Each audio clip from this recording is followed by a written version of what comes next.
Hey everyone, welcome to day 1 of Kuch Healthy Ho Jaye series. Today we are making protein packed moong and paneer tikkis.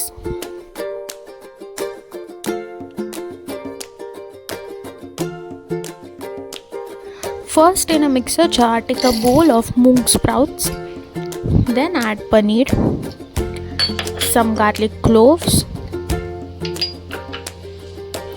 a small piece of ginger, and one small green chili. Grind it all together. Now take that mixture out in a bowl. Now add grated carrot, half cup of jar flour, and some basic spices mentioned on the screen.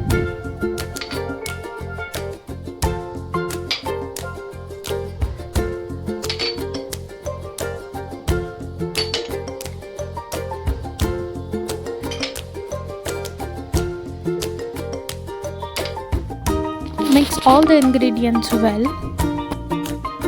Now shape it into small tikkis, then heat a pan, brush a little ghee and place the tikkis on it.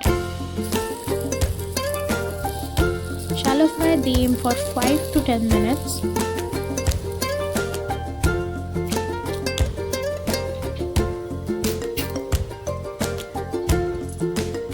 Flip it until both sides are golden brown and crisp. That's it. Serve garma garam our healthy, tasty moong paneer tikkis.